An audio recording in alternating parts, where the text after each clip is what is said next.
Hi there! Thank you so much for joining me today. This is Julie DiMatteo from thepaperpixie.com. I'm an independent Stampin' Up! Demonstrator in the US.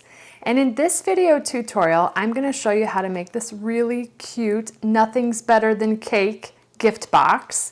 I sized the box to fit a package of cake bites.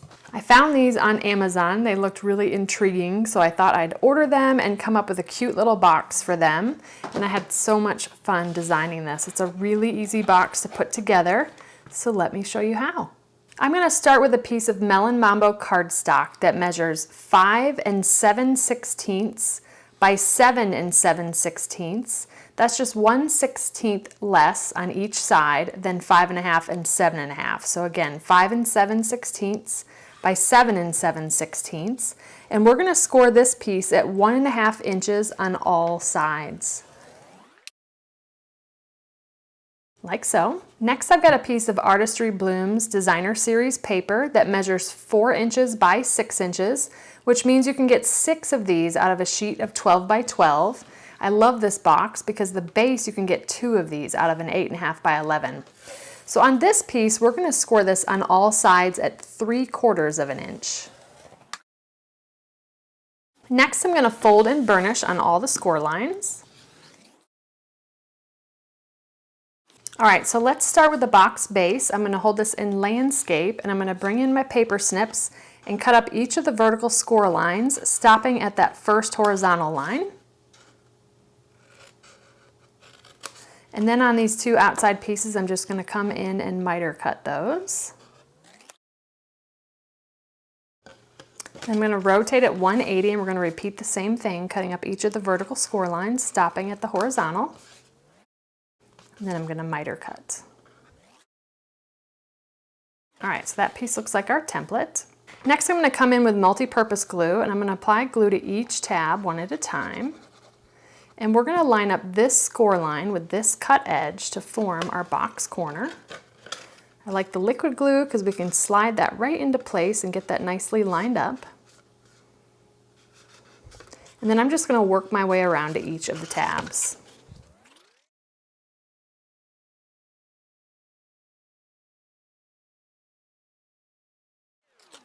All right, so there's our box base. Next, we're going to prepare the box lid in the same way. So I've got this in landscape. I'm going to cut up each of the vertical score lines, stopping at the horizontal score line. And I'm going to come in and miter cut or notch those tabs. Okay, then I'm going to rotate at 180 and do the same.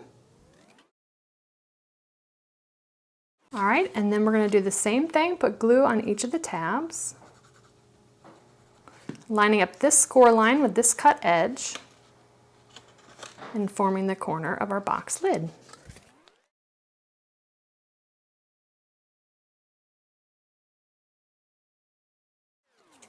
All right, so there's the finished box lid. All right, so I'm going to bring in the box base and I'm going to put the cake bites in the box.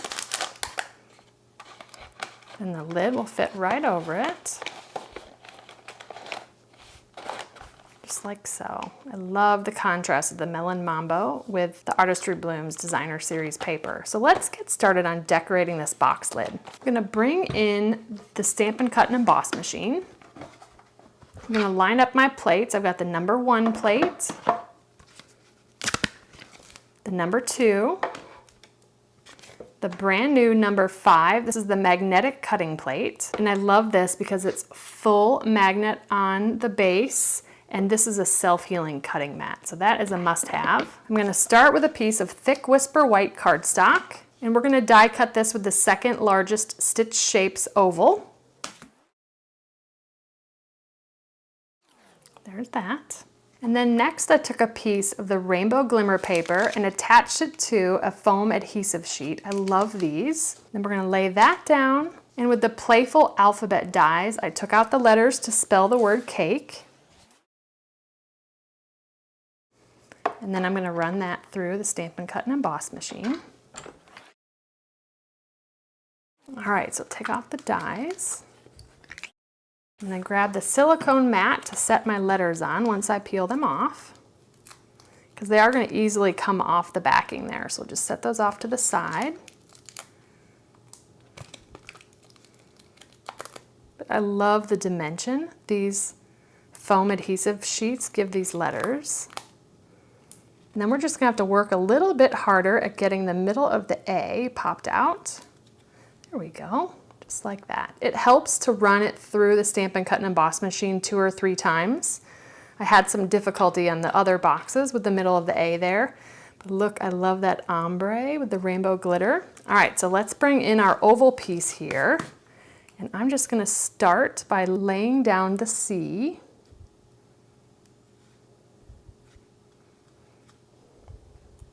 And then if I build these real close to each other, they're gonna fit. Just kind of get them lined up first before I press them down.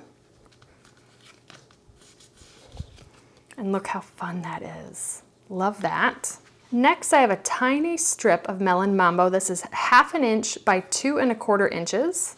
And using the Lovely Labels Pick-a-Punch, I'm gonna punch on this right side of the punch. I love that end there.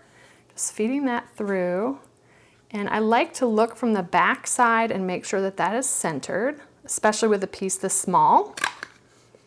And I'm gonna flip it around.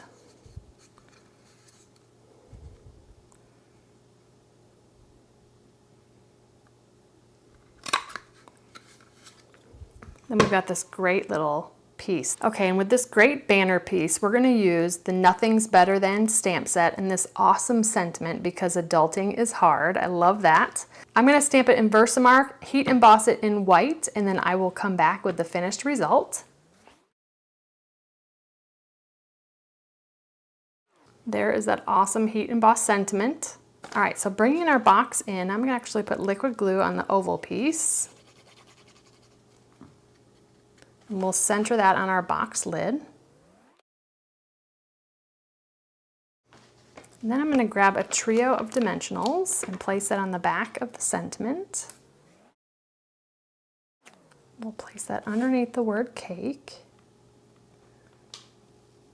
Then I'm just going to grab a large rhinestone and place that right off to the right here for the finishing touch.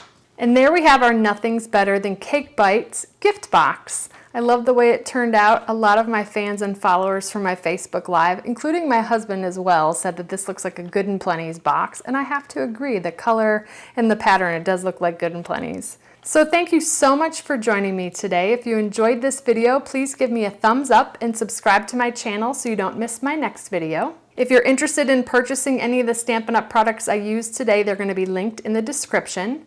And I'll also include a link to my detailed blog post with all project measurements, details, and pictures of the templates. I'd love to have you come visit me at thepaperpixie.com where I post projects every weekday to inspire you. And if you don't want to miss a thing, you can subscribe to receive blog updates, and you'll receive an email each time I publish a new post. You can shop with me anytime at thepaperpixie.com/shop. And if you're interested in a discount on your Stampin' Up! Purchases, the starter kit is the ultimate bundle, and it's a great way to fill your wish list for less. I'd love to have you join my team of Paper Pixies and the Stampin' Up! Family, and you can do so by purchasing the starter kit at thepaperpixie.com/join. If you don't already have a demonstrator and you'd like a complimentary copy of one of our catalogs, you can order catalogs through me at thepaperpixie.com/catalogs. And if you give this project a try, I'd love to see what you made, so feel free to share it on social media with the hashtag #PaperPixie, and I'll be sure to check it out. Thanks again for watching. I hope you have a wonderful and blessed day. Take care. Bye.